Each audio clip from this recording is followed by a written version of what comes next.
Good evening, ladies and gentlemen. Welcome to Hormel Stadium in Medford, Massachusetts for tonight's MLU matchup between the DC Current and the home Boston Whitecaps. I'm Jeff Poster, joined alongside once again by Dusty Rhodes here in Week 4 of the MLU.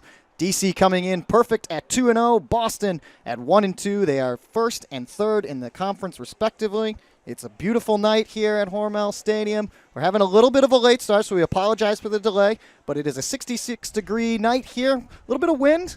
Humidity it's not quite summer yet, but 50% here. And we're going to step away for a minute, and we'll come back with Whitecaps and the Current.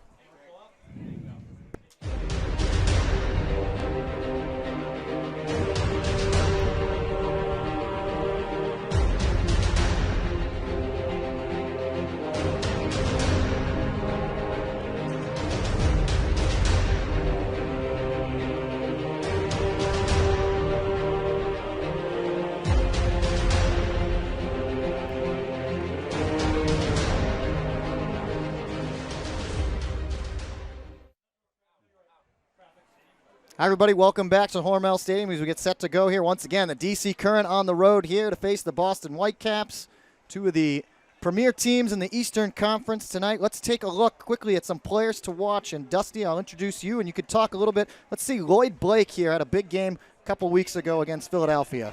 Yeah, one of the things that we've seen from Lloyd over the course of this season so far is that in Week 1, he didn't start off quite as well. He was a little bit quiet, a little bit tentative to go downfield. As you can see, he's one of the taller handlers who creates matchup problems for his opponents. So one of the things that he can do is draw in a smaller defender to cover him as a handler and then push downfield and switch the matchups and put the defense on their heels. Let's talk a little bit on the other side now. Jeff Graham, he's a guy we've talked time and time again, but once again, he's that player to watch for Boston. One of the most incredible things about Jeff is his consistency. Every single game that he comes out, he plays at the top level that he can play at. There are a lot of players who can reach that level sometimes, but the fact that Jeff can reach that over and over and over again is one of the things that has led to him led him to tie for the league lead at 20 points with Mark Burton in the West Coast. Well, we actually have Jeff right now downfield side, and let's hear from the man himself, Jeff Graham, right here before the game. What's up, guys? Hi, Jeff. How you doing? Dusty Rhodes here. I'm great. How are you?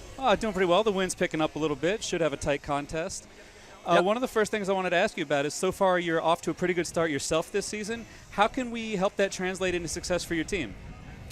You know what? I think we have a good young roster this season, and practices have been great. The trip down south for the first weekend against Philly and D.C., while we came out 0-2, we lost those games by a total of 3 points, and this young group has really been playing well at practice. So I really think we're getting better and better as the season's going on. Excellent. So you spoke about how it started off a little hard for you guys with those tight losses. What sort of adjustments do you think that you can make to turn the tide against DC today? Really, I mean, like you said, it's a bit windy today, so there will be turnovers. It's really about confidence of this team. We have to gel. We have some veterans, and we have a lot of young guys. I'm talking like just out of college kind of guys and just out of high school kind of guy. So this element of gelling and having the team come together is really important, and I really think we're a different team than we were 3 weeks ago. Excellent. We hope to see you guys come out and give the DC Current a good battle today, and we expect to see excellence from you as always. Thank you very much. I wish you the best in the booth, too. I wish you excellence there. Thanks. We always need the luck. Good. Thank you, Jeff. Let's take a look. It's not just one player's game. This is a team game, right, Dusty? Let's see the keys to the game. First up for the DC Current, what do they have to do to win this game? Well, the first thing that DC has to do is they have to survive this weekend on the whole. So that means they have to play against Boston today, and then tomorrow they're going to travel down to New York and have their first matchup against the Rumble. While it's tough for them to start up here in Boston, it's probably better to see your tougher team earlier in the weekend as opposed to later. Their mental edge, it's all about staying in the games against Boston when it's tight. Sometimes these games can be decided by a late game drop for either side, just an execution error, and it's up to their team to focus in and stay with it. Let's look at the other side for Boston, trying to get back at DC for their Week 1 loss to the Current. What do they have to do? The first thing that's listed here is the most important bit for them, home cooking. They're here every week in the MLU. When they're here, they are almost undefeated. They're 15-1 against the entire Eastern Conference. The only team to beat them here was DC last year, as we always mention, but that's notable. They have to protect this so that they can get through the rest of the games. So now we see what Boston has to do. We see what DC has to do. We'll step away, one more break, and then we'll come back and look at the starting lineups.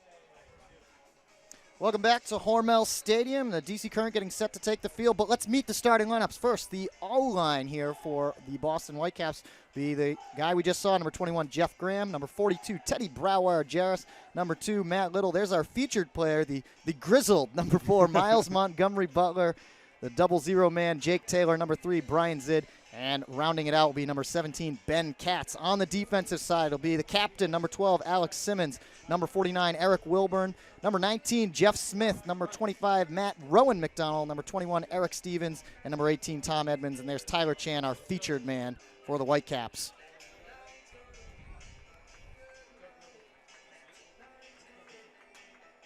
Quickly take a look at the offensive line here. No surprises for DC. Kolek, Pryl, Schaffner. That's 99, 8, and 90 respectively. That's Nate Castine, our favorite and featured player right there. Seth Wiggins, number 28, number 84, Chuck Cantone, and Lloyd Blake, who was the player of the week a couple weeks ago. Defensively, Brent Bellinger, Delrico Johnson, Dom Gibson, Jonathan Neely, Eric Salmi, Brian Marshall, and Ben Fleming, who had the game-sealing D in Week 1 pretty much that stopped this one. And we are underway as DC pulls to Boston. DC in the black uniforms with the silver trim. Boston in the white with the blue numbers and trim. And we are set to go as Miles Montgomery reels this one in and finds Jeff Graham on the far side, fakes a big huck. They had a really open deep receiver there. They just chose not to take the look early. As Jeff Graham was talking about earlier, it is a bit windy out here, and they're throwing into it. That's Sam Kitrosh Snell, one of the 7 Tufts alumni on this team. Fends over to Jake Taylor. Here's Teddy Brauer-Jarris. Sends that flick on the near side. Josh Marquette getting his first full game of action here with the Whitecaps this season. Played briefly against New York, but here to start tonight. Marquette, been a big gun here for the Whitecaps over the years. Finds Montgomery Butler. Swings it wide to Tyler Chan, laying out and making the grab. Oh, what a catch. While it ended with a great catch, it's that same thing that we talk about every week. Once you get down near the end zone, it just has to be a smooth movement of the disc from side to side, and then that gives Chan enough space to sprint across the field and catch that. You know, I was talking to Coach Tom Matthews, who is the head coach tonight, as we see this again. He was hoping DC would not be prepared for Tyler Chan. Wow. That kind of play like that, how do you prepare for that? Well, and he was actually the original deep cutter who was open on the very first play that Jeff Graham chose not to put the deep look up to. He must have been open by about 10 yards. We can expect to see a lot of him today. Tyler Chan. I happen to mention, too, it's pink out night here at Hormel Stadium in honor of breast cancer awareness. See Chan, he normally wears a handkerchief around his neck, but he's wearing the headband because it's pink there. So we'll see what DC's O-line, how they can respond. Again, we apologize for that late start.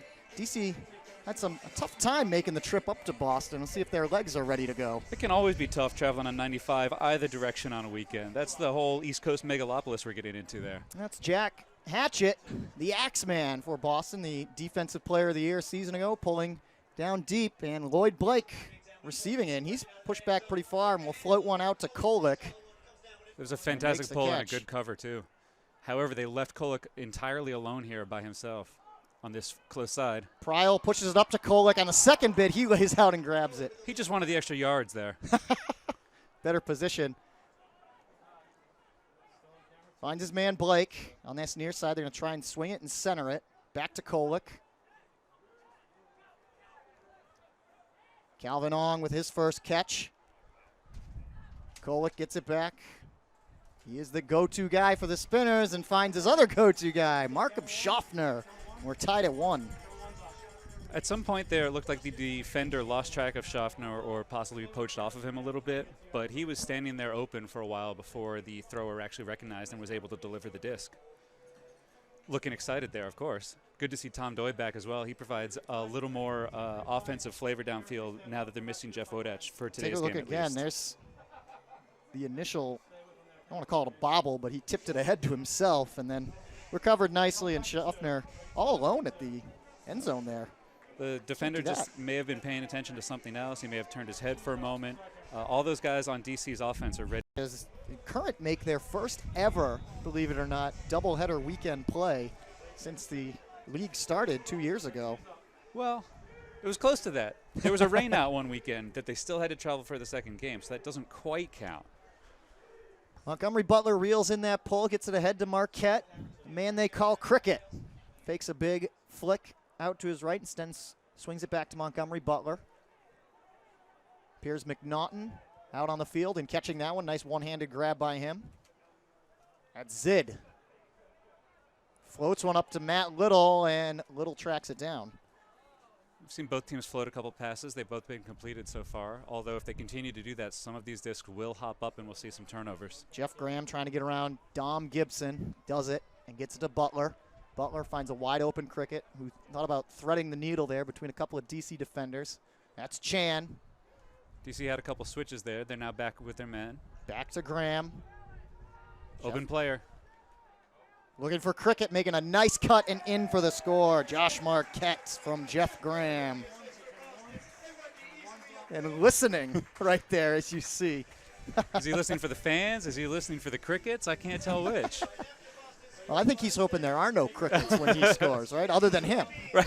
Well, if you get a bunch of them, it's a lot of noise. Here you see it again. Well, that's a nice cut. And it's his quickness there to lose the DC defender. If you take a couple little jukes near the end zone, it gets him off balance, gets his head turned the wrong way. Then all you have to do is hit that hard up line cut for the easy score.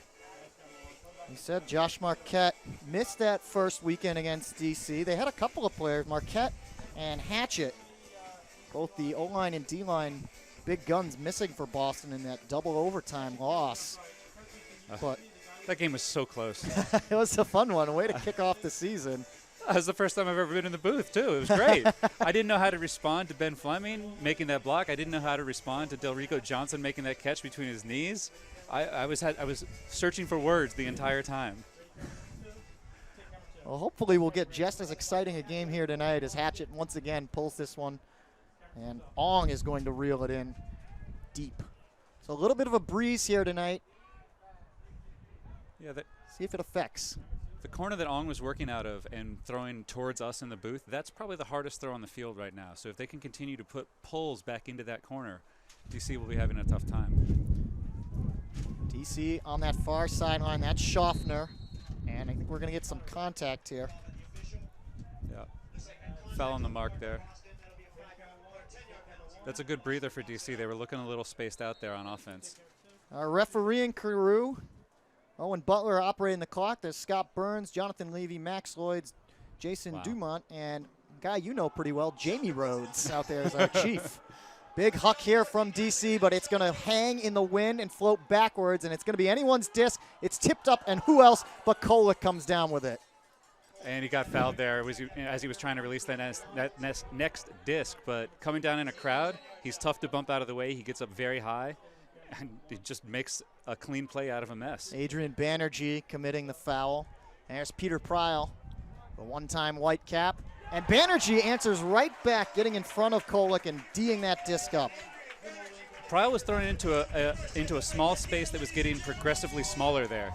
The defender was on the inside track, and Kolek had essentially decided that pass was not coming up. So Boston will get their first chance at a break. Jack Hatchett Sends a Scuba out. A lot of contact right there as Misha Sidorsky reels in the catch. And the foul will be on Neely there. That's what I was looking for. Number 11, Neely. Gets it up to Eric Stevens. Banerjee centering it against Kolick. Wide open man. That's Herskew. It was a late arrival tonight, but I'm sure he was glad for the late start. Here's McDonald. Boston's a little stagnant right now. And Banerjee looking for the strip. Kolick, both Banerjee and Kolick trying to appeal to our referee, and Banerjee's going to win that battle. Couple little shimmies, and a nice grab there by Hatchett. And then he immediately tries to put it up to a cutting deep Jack Hatchett, or Herskew rather, and Pryal with a great length reaches up and D's the disc, and now he's going to look for the catch at the other end. He's all alone, reels it in. He's got Doy making the cut. Instead, he floats it over to Schaffner. 2 goals for Schaffner. We usually see him on the other end of it, but you get down and you make it easy for your players when they receive it on the goal line. DC's offense there basically set up Peter Pryal in a complete isolation out of that stoppage. He was down here on the near sideline at the same side that the thrower was on with one defender, and as soon as he took a step, the disc went up to the far side of the field. It creates a lot of space. Take a look at this one again. Here's the big collide that Kolick was able to reel in over Banerjee, and then Adrian gets it right back. And as you see, Kolick started cutting back the other way there. The nice catch by Hatchett, and then the better defensive play, though, by Pryal. And now Pryal gets the assist, but really the big throw came on that one before. It was all about the space on the far side of the field that made that possible. The throw went out flat, it sat for a while, and Peter was able to run onto it with ease. So tied back up here at 2 as we get a look at the 4 of the members of the Boston O-line out there. Brower, Jarris, Marquette, Taylor, and Sam Kitross Schnell. And a pull from DC. 5:09 left to go here in the first. Boston coming out in a vertical here. Marquette fakes the huck or the flick. Instead he'll dump it off to Taylor. Taylor with an aggressive mark against him. I believe that's Bellinger. Back to Marquette. Boston's being very clear about their vertical spacing. They're getting one cutter isolated at a time, but those cutters aren't getting the separation they need from the DC defense. Quick give and go between Marquette and Jeff Graham.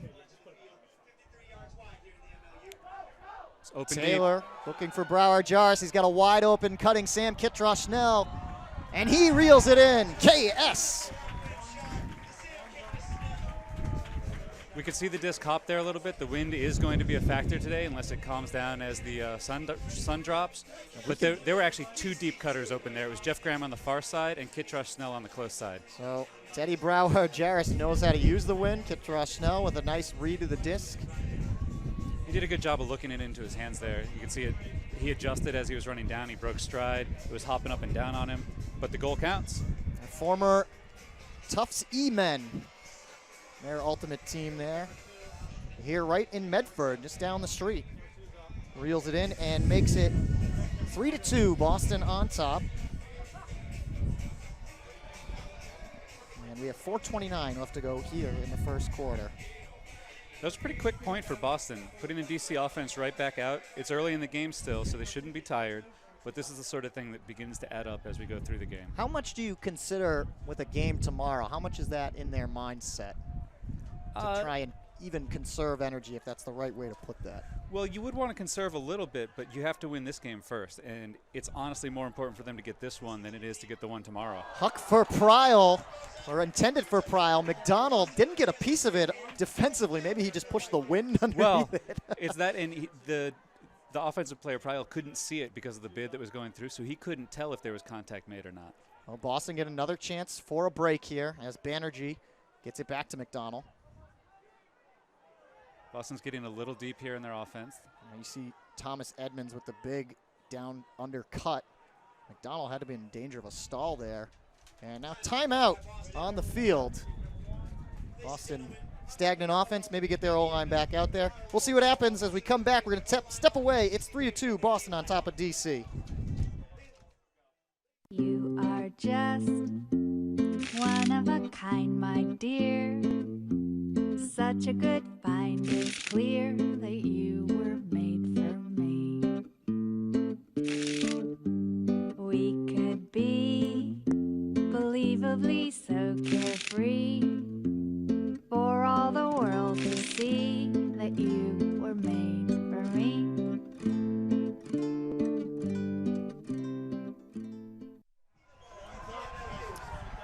Everybody, welcome back.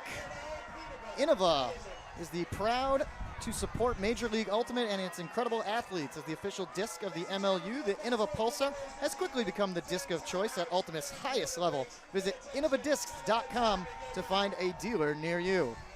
Friction Gloves. Wear the same Ultimate gloves as the pros. Friction Gloves help your throws and catches in all conditions. To find out more information and to get a pair, visit frictiongloves.com. See a lot of players out there with some Friction Gloves on. Did you wear gloves when you played, Dusty? I did not wear Not a gloves when I glove played. Not even when it was cold out, not when it was wet out. It never even really occurred to me. I wore some of those like leather dress gloves when it was, under 10, 5 degrees, something like that, because you just can't take it. Right. Yeah, you're just getting a barrier up there. Nice shot of the crowd here at Hormel Stadium.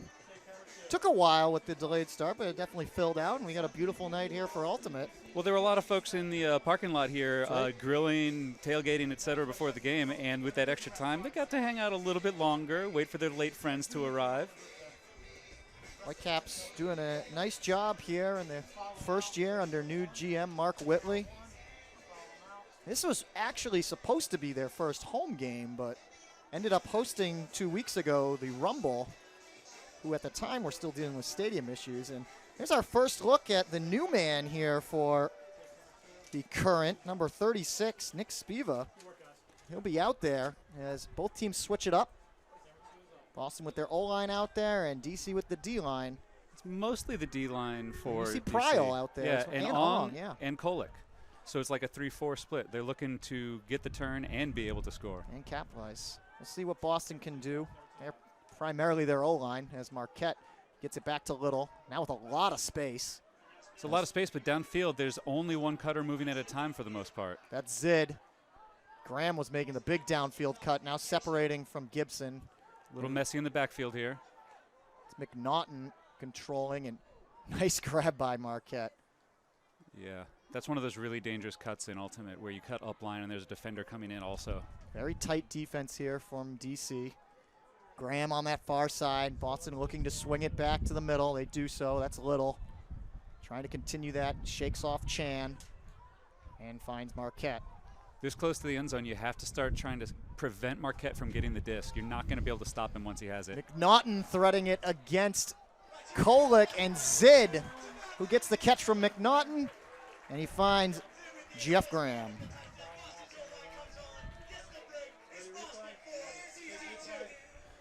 Take a look at this one again. This is the dangerous throw right there. Kolick is just a little bit off there, but he was reading that throw and expecting it to come. Actually, that was Matt Little, not Jeff Graham. So those headbands. It is. Short cropped hair, headbands. It's difficult to tell. He must be playing drawn first blood here in this contest, and now we'll see how DC goes downwind, and we'll see where this upwind pull from Boston gets to. It's 4-2, Boston on top. 2:45 left to go here in the first, but we did see that in week one where Boston actually led early, but we've talked about it, and we talked about it in the pregame here. They've had some trouble closing out the games. And one of the hallmarks of the DC team is that they do not have trouble closing out games. They're charging hard back into the game late most of the time. Jack Hatchett once again on the pull. Notably, too, Boston without Christian Foster, who was a big player down the stretch for them. As Schaffner airs one out. And nice job there on the D by Sean Doherty right over Tom Doy. Well, I'd say Doy was actually up higher, but the timing for Doherty there, he went up late and he went up quickly and he didn't over jump. In a sense, Tom was trying to reach over the defender to grab that disc, and Doherty took the space and didn't let him come through. Boston setting up here in a vertical stack, looking for their back-to-back breaks. Would be the first one in a while for them. Stevens will air this one out. Hatchett trying to reel this one down. Pryle and Doy giving chase. Jack reaching up, making the catch. Terry Roth wide open downfield, but Hatchett will slow down and wait for his offense. This is big here. DC's got to try. Stevens putting it in, looking for Roth, and Terry makes the grab. And does a little backflip. Little backflip. I think he got a lot there. I set you up. I say little, you emphasize it. It's a softball or frisbee. The DC defense there got beat by that same crossfield huck that the DC offense was using earlier, that big flick across the field. It sits and then it arcs back towards the receiver without letting the defender who's trailing make a play on it. Here's the D by Doherty. And you're right, Tom Doy extended up. Doherty might have just timed it better. And then Stevens with the quick flick over to Terry Roth. Makes it 5-2, Boston on top. Nice shot of Terry on the sideline. We get a good look at him right there. 2 thumbs up here for the third-year veteran of the Whitecaps. He's been playing well on defense every single year for them. The Framingham State alumni, former Ram. And there's the DC O-line. He's got a tough go at it right now, and maybe breathing a little heavy too. I was thinking the same thing. It's a long game, but starting off in that difficult way. We'll see what they're made of. Finds Kolick. This one floated up. That's Spiza. The new blood here for the Current. And all he has to do is figure out how to play with this team. Banerjee giving Kolick a wide berth. Takes advantage. Spiza gets it back. Herskew coming out to mark him. It's a 2-man game here with Spiza and Kolick. He goes back to him for the dump. DC really needs to attack the other side of the field. Yeah, there we go. There's Lloyd Blake. First guy, different guy besides Kolick and Spiza to touch it on this point. Kolick, far side now. Approaching a minute left to go.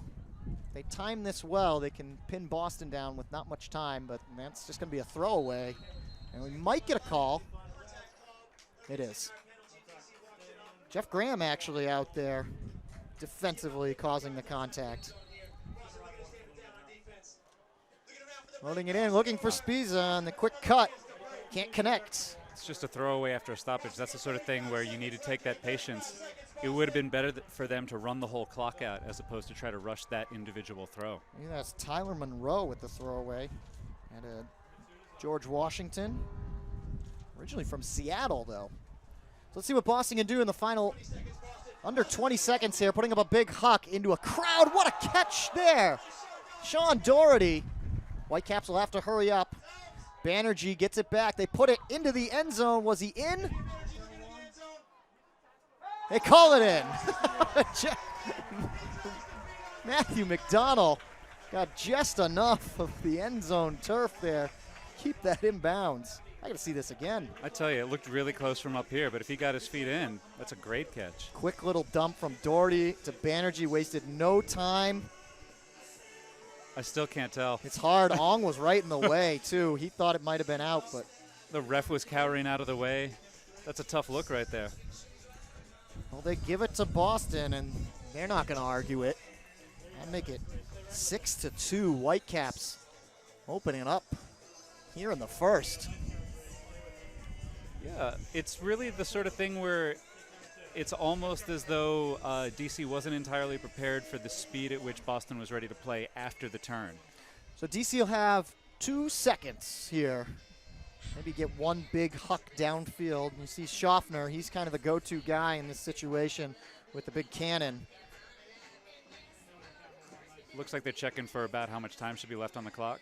Schaffner wants 5 seconds. You see him look, good look at him. Maybe more than doubles too, so that's a worthy argument on his part if they can get 3 more seconds up here.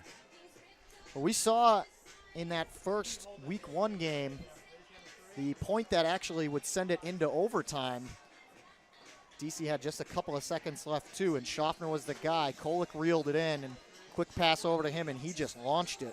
So he has the ability. He's one of the best distance throwers in the league. He puts it from any point onto the field to just about any other point.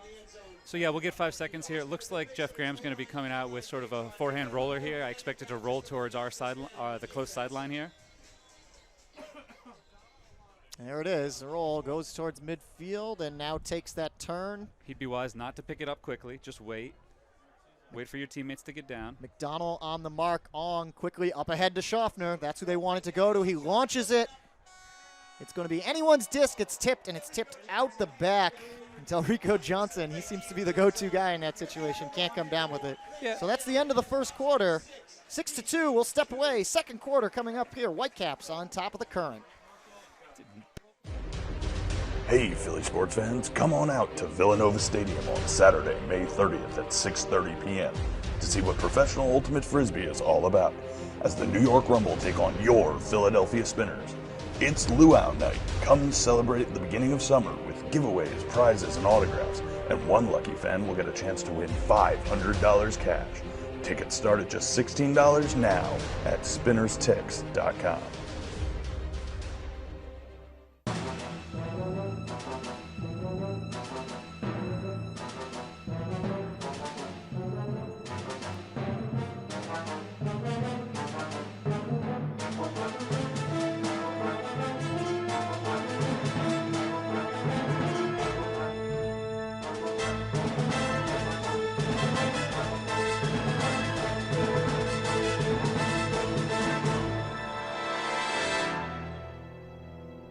You are just one of a kind, my dear. Such a good find, it's clear that you were made for me. We could be believably so carefree, for all the world to see that you were made for me.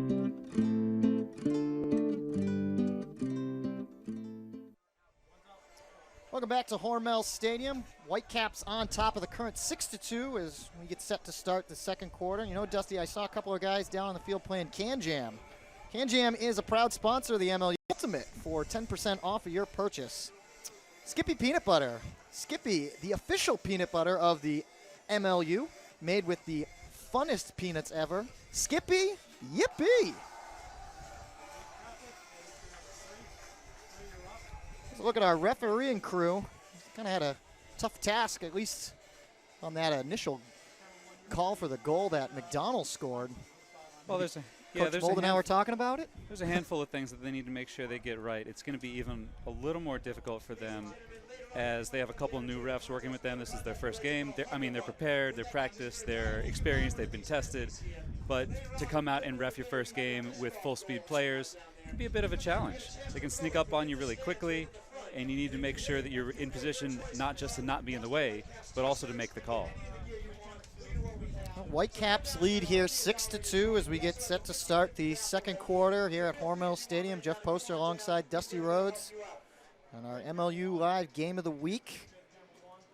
DC actually playing the first night of a doubleheader. It will be at New York tomorrow. Currently undefeated, 2-0. Boston 1-2, actually coming off a victory over the Rumble here 2 weeks ago. Both teams coming off a bye is notable as well. Yeah, so they should be pretty well prepared for this game on the whole, maybe a little bit of rust. One of the things that they're also playing for right now is that over the time that the MLU has existed, it's 5-4 between these two teams. Right. So if they come out with my papers are blowing away here. Pardon me for just a moment. The wind is affecting us too, folks. So one of the things that we've seen over the course of the league thus far is that these are the two teams who are always in the Eastern Conference playoff. So when we watch these two play, they sort of set the tone for the entire conference. And if DC can come back in this game, whether or not they win it, that'll still be a statement that these are the two teams to beat in the conference. And this is where it's all going to start. They're getting to start here on defense, which is the only way that you can make up points. But you still have to throw the disc all the way down the field to the other team to start it instead of having them throw it to you. Well, that's one of the things, actually, speaking to Coach Moldenauer, the current before the game, he still is not happy with their defensive efficiency in terms of getting the defense to score. They just haven't been able to do it here in just the first two games of the season. But Yeah, that's one of the key things in Ultimate in general, and that's something that differentiates the best teams from the mid-level teams. Is not just having the opportunities to break your opponent, but converting on those, making them count. And we'll see what DC's defense can come up with here. Boston already a couple of breaks of their own. Gave them that 6-2 lead. And we've got 10 more minutes back up on the clock to close out our first half. DC pulling once again to Boston, and Jake Taylor going down to one knee to start this one off, finds Marquette. Boston, as usual, in a vertical stack here with isolated cutters on either side. That's Graham. Him and Gibson have been matched up all night on Broward Jarris. Teddy having to deal with Nate Castine. Number 19, that's Jeff Smith. One of the newcomers here finds Tyler Chan, who already might have a bid at the catch of the week with his opening scoring grab. And we have a whistle. Foul going back, I believe, on the throw, so it'll go back to Chan. And he'll march it up 10 yards.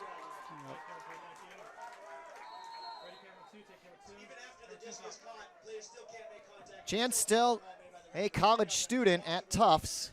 Has a lot of Tufts friends here in the crowd tonight. Callahan nominee as well. Indeed, it's the top award for the College Player of the Year. Another whistle. Now we've got a breather. We're going to see what happens out of this stoppage. Boston tends to have a very clear motion out of their stoppage, usually from the back of the stack, but they're on the sideline here, so it may come from the very top here. Taylor trying to get free. And Marquette still trying to shake off his mark. Quickly up ahead. Nice grab. That's Smith. Back to Marquette. Marquette swings at this one, floating, and Chan rips it away. And again, you saw the defender go up early. This one floated, and DC will take it back. Looking for the end zone right away. And there it is. No time, no problem. Looks like Brian Marshall on the score there from Castine. He was entirely open after the turnover happened. Either Boston was still believing that they had the disc, they hadn't realized the turnover happened, or they just miscovered people. We'll take a look at this one again. There it is, the big huck.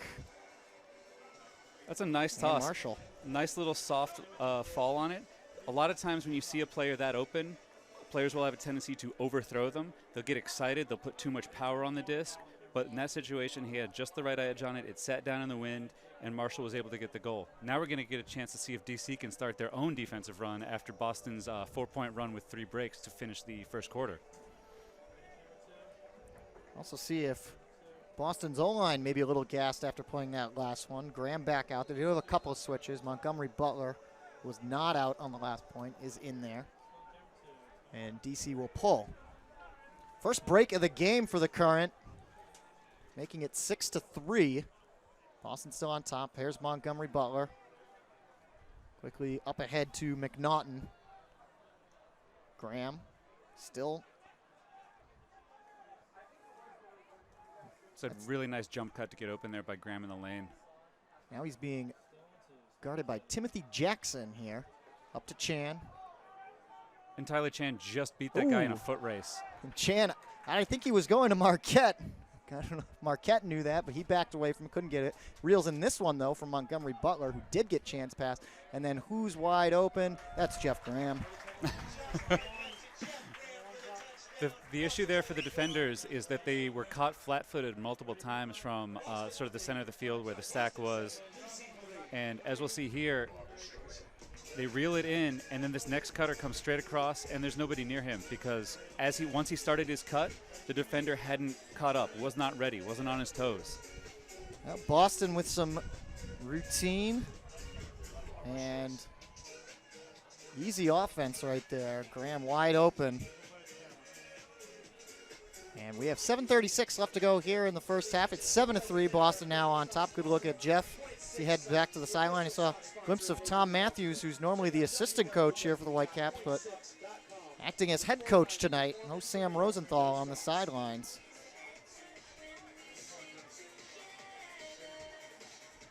And what will DC's offense be able to do in unfamiliar territory, being down 7-3?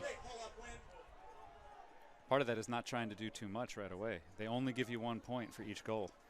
Kolick gets it up to Spiva, who airs this one out. That's Schaffner downfield once again. Simmons trying to D it up, but Schaffner with the great timing and the great jump. And he's got 3 goals on the night already. He's not usually the guy scoring them. He's usually throwing them. Well, part of the issue with that is you'll get defenders to overplay you towards the disc so you can take them deep here. And as the throw goes up here in a bit, you'll see that Schaffner has the far position. The disc floats a little bit, but Schaffner holds off the defender, establishes the inside route, and just maintains, gets up first. It wasn't a perfect throw, but your receiver has to make up for your imperfect throws, and that's why you'll still be able to throw Schaffner downfield. Did a nice job of it. Makes it 7-4. 7:22 left to go here in the half. It was a very quick score. I think that's what DC needs to do to try and crawl back into this one. It's all about getting the Boston offense back out there when they're a little more tired. A 13-second point is exactly what results in that. Let's see. Look at the Boston O-line.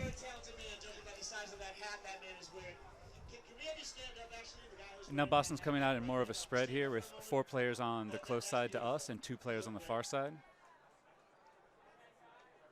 Quickly up to Brower Jarris. Teddy turning around, putting a deep put, looking for Graham. It's floated, and it's D'd up nicely. By Castine there. It's Castine, yes.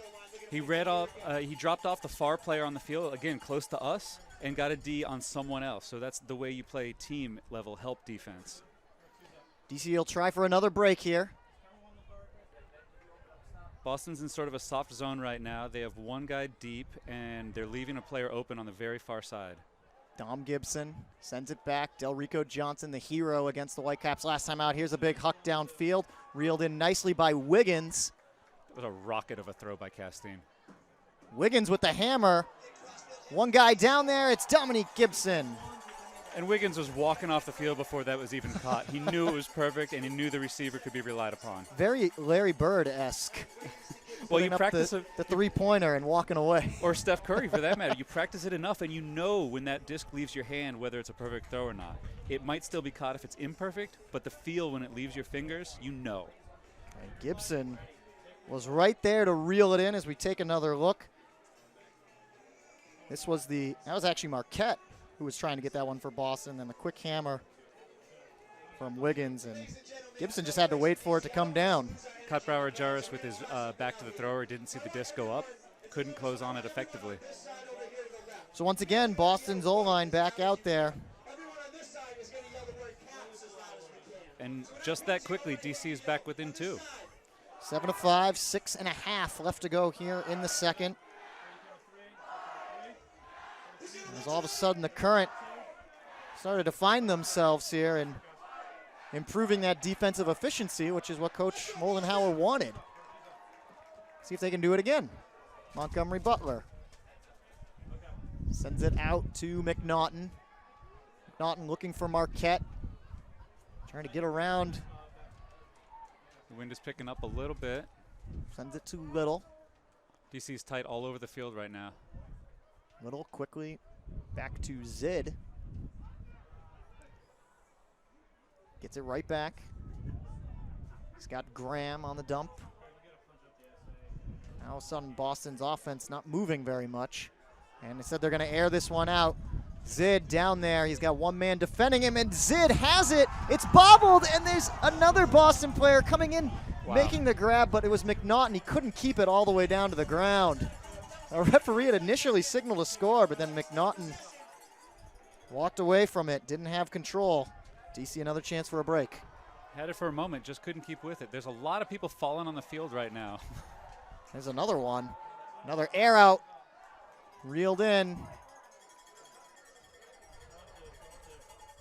Wow. That's a really difficult pass. The guy who was coming up for the receiver there was running at full speed, and the thrower put it out in front of him with pace on it. There's no adjustment there to be made. If it's an imperfect throw, as it was, it's a definite turnover. And now a whistle with 5:04 left to go as Boston had just taken possession back. Looks like a pick downfield here. Teddy Brower Jarris potentially being called for the pick, and Boston will march it back. Matt Little gets it back. Boston's Bellinger looking tired. on him. DC's up in their physicality downfield. There's a lot more bumping going on right now. Big bid, I believe, by Cantone, and this one is not going to be close. DC needs to McNaughton. score this. While it's best if they can attack right away, Timeout. they're going to call a timeout instead. The DC defense was ready to go there. They really wanted to score that, but getting your offense back on the field can make a difference. We'll step away as DC takes the timeout. It's 7-5, Boston on top, but the Current threatening.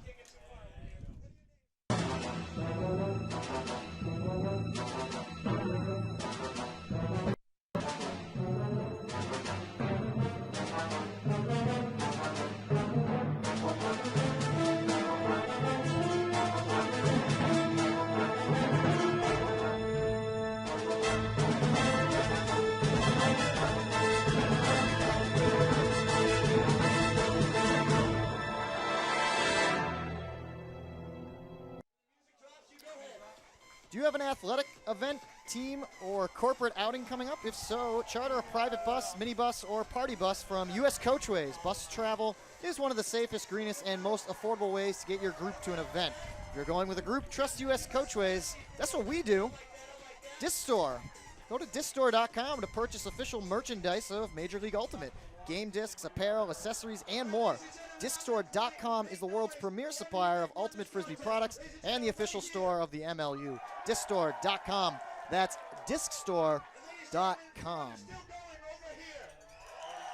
7-5 game here with 4.5 left to go. A nice shot of the skyline here in Medford, just on the outskirts of Boston, Massachusetts. Somehow we're not catching the wind power, which is just off the left of the screen here, which is the first thing I notice every time I'm here. A big windmill. As we are currently still in a timeout, DC threatening a shot at our crowd. Got a decent number of people out here today. They're making noise when the Whitecaps are doing well, but right now they're a little bit quiet, a little bit nervous. Just like you can see from the Whitecaps a little bit. So when we're coming out here out of this stoppage, it looks like DC is going to be putting in their full offense, and the Whitecaps are putting in basically a full defensive line. So it's a full switch here. The pace of the game slows down a little bit, and if DC doesn't score this, their offense is subject to a break as well. Well, DC needs this score. 7-5 would make it a 1-point game. Boston still up a break or two. It's always a tough decision if you want to pull your defense off the field in that situation, because it's better to wear the other team's offense out, but you need the goal more than anything. Kolek's going to start things off. He's got Blake back with him. Instead, gets it up to Pryle. Hatchet on him. Finds Doy. This is Doy's first action since week 1. Kolek quickly up ahead, and they reel it in. Lloyd Blake. As we talked about No earlier, problem. he's been getting upfield a little more comfortable leaving the space behind the disc for his other teammates to fill in. And as we saw during that point, one of the most reliable players for DC is Tom Doy, catching the disc, throwing it up to Kolek, who can then continue to Blake. Current very happy to have Tom Doy back out there for them. Had a sprained ankle he suffered against the Whitecaps. And Coach Moldenhauer was kind of surprised he was ready to go for this game. He didn't expect that, actually.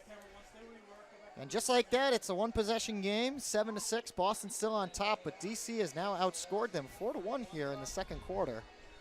They're looking for more.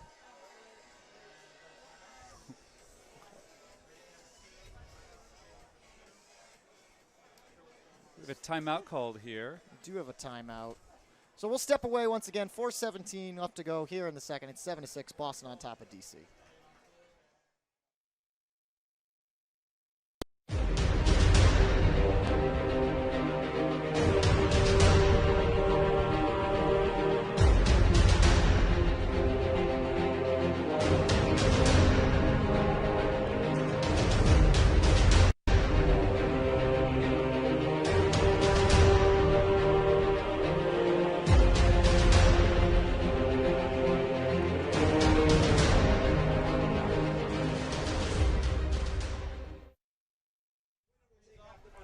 Welcome back to Hormel Stadium. We look inside the DC huddle. You see assistant coach Will Smolinski working with the D-line here, the Current, out of the timeout.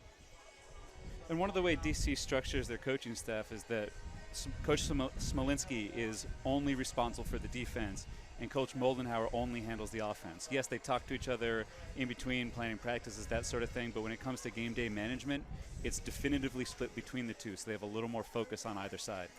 Something actually I think Boston tries to do as well with Sam Rosenthal and Tom Matthews, but Tom, now the head coach tonight without Sam Rosenthal, actually defensive captain who is out for the season due to a shoulder injury, John Hirschberger, acting as the unofficial assistant coach of the Whitecaps tonight.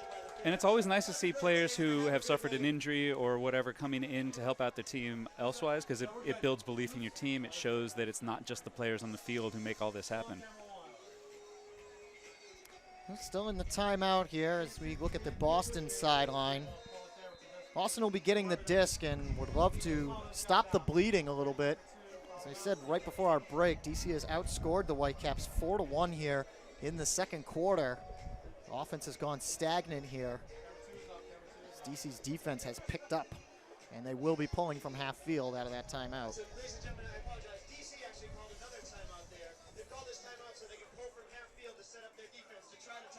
And again, we're seeing the Whitecaps spread all the way across the field to receive this pull because they're not sure which side it's going to. DC is going to be aiming to put something bladey and fast-paced toward the back of the end zone so that Boston won't have a chance to field it cleanly and hopefully pin them back in the end zone. It'll be exciting to see how this goes. We haven't seen either of these two teams in this situation as they had a bye week last week, and they will have had time to work on this and determine exactly what it is they're looking for. Wiggins will be doing the honors of trying to pull and set this one right down, but it's just going to drop in the wind here and be picked up by Marquette. It still puts pressure on them with respect to fielding, but they're at the end zone line as opposed to all the way back. Sam Kitross-Schnell up to Teddy Brouwer-Jaris, fakes a huck.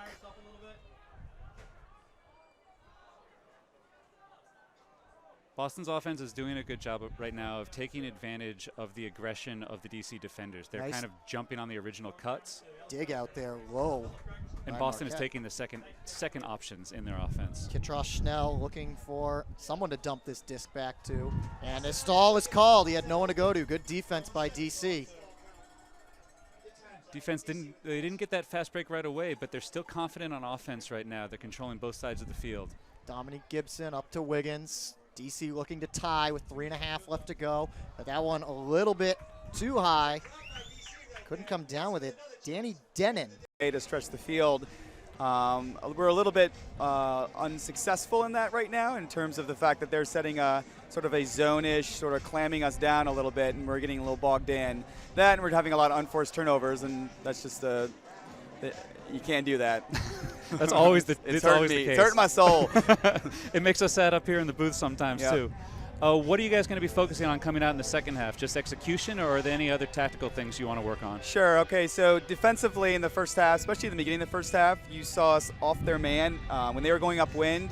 I'm not sure why we were allowing them to make in cuts, but that's going to stop. You saw that shift happening as we started to make our little run there to make a comeback. So defensively, you're going to see us forcing them away and then make plays like Chuck made on Jeff over there in the end zone. In terms of offense, we're going to continue to spread the field, but hopefully some of those connections will either be a little bit cleaner, we'll make those plays, and we'll have better throws, or if we have to, we'll take the unders. But you know, our team likes to rip it, and so I don't have a problem with it, but we need to start making better throws. That was great, Kevin. Thanks for your time, and thanks for doing the interview. We look forward to seeing your team come out in the second half. Great, no problem. Thank you. That's Coach Moldenhauer there on the sideline. It's 10-7 here at halftime. Boston on top of the current. We'll step away here. We'll come back with some more at Hormel Stadium.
One of a kind, my dear. Such a good find, it's clear that you were made for me.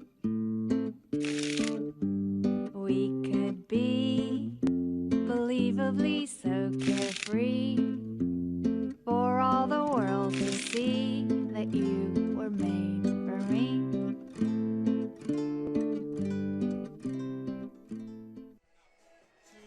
Hi, everybody. Welcome back to Hormel Stadium. 10-7 here at halftime. Boston on top of D.C. As we get set, let's take a look back at that first half. We saw some highlight-worthy players right from the get-go, pretty much.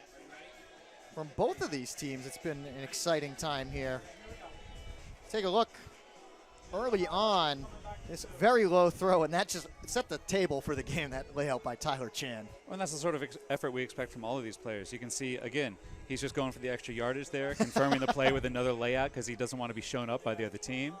And then Banerjee with the big D against. Hatchet with the big grab, but Pryle answered right back. Stevens with a little flick. And the way that Pryle was able to make that D there is he knew there was a deep cut coming, so he stayed with it. Maybe the Roth flip was the real highlight. Just showing us things that we can't do. That was a fantastic catch there. Fleming would have taken that disc away. Spiva airing this one out. Schaffner was a big role as a cutter in this one, and he had just great positioning there against Simmons. And had the strength to maintain it as they were jockeying for position. I think that one was your favorite, the hammer from Wiggins. It's a beautiful, confident throw.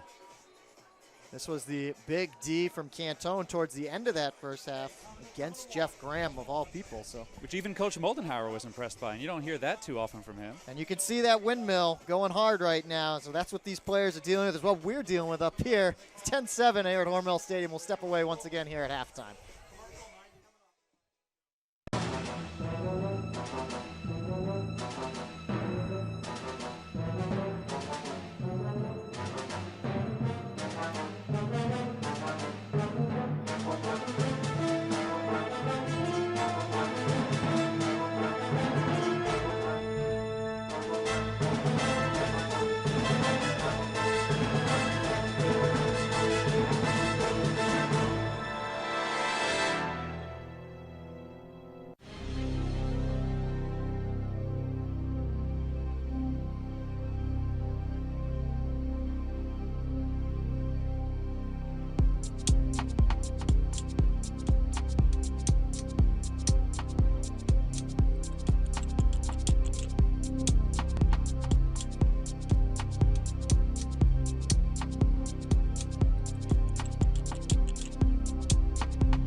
Welcome back to Hormel Stadium at halftime, 10-7, Boston on top of the current.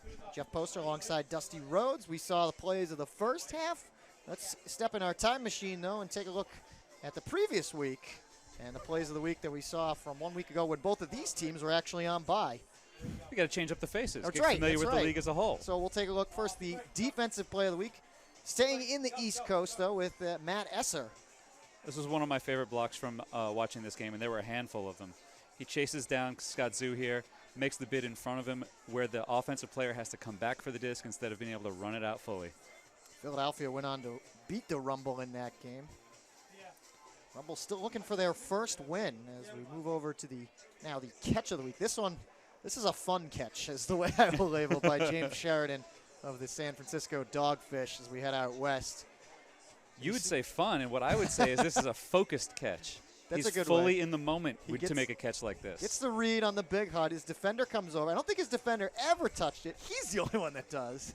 And just that second effort, phenomenal. And by being the person who goes up first, when you feel that disc slip off of your hand, as he does right there, you know exactly where it's going. All you have to do is make the effort to get there. Let's take a look now at some throws. The Innova throw of the week, staying out west, but now over to the Vancouver-Portland game. William Vu. A lot of space over the top here. and it's a scuba, but it's with the left hand. It looks extra goofy, but the way looks great. The way that he threw that with the rim up a little bit, and it sat down right for his receiver, right in his receiver's breadbasket, so to speak. Here's on the other side, the offensive player of the week from Seattle's Matt Neely. This one actually made it on the ESPN Sports Center, laying out for the big grab and the score. Seattle increased their lead right there. Yeah, they took a big lead early in the game, but it got tight before we got to halftime. Good layout there from Neely. So the plays of the week, might have already seen some plays of the week next week in our game here tonight. You can keep track of the time right there as we take a look. Boston, D.C. warming up here to start the second half. It's 10-7. We'll step away. Third quarter coming up here at Hormel. Hey, Philly sports fans, come on out to Villanova Stadium on Saturday, May 30th at 6:30 p.m. to see what professional ultimate frisbee is all about as the New York Rumble take on your Philadelphia Spinners. It's Luau Night. Come and celebrate the beginning of summer with giveaways, prizes, and autographs, and one lucky fan will get a chance to win $500 cash. Tickets start at just $16 now at spinnerstix.com.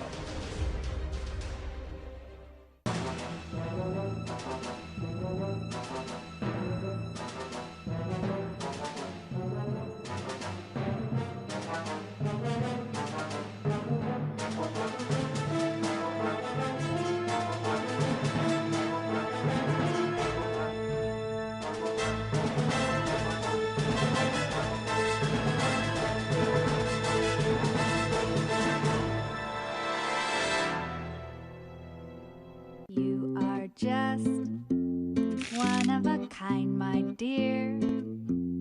Such a good find, it's clear that you were made for me.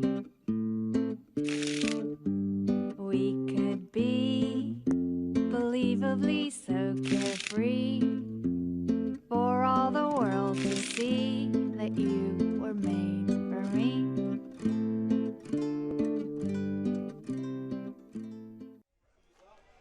Welcome back to Hormel Stadium. It's 10-7 as we get ready to start the third quarter, but we talked about what these teams would have to do to win this game early on. Let's see, how much have they done that, Dusty? Let's take a look at DC. These were their keys to the game entering it.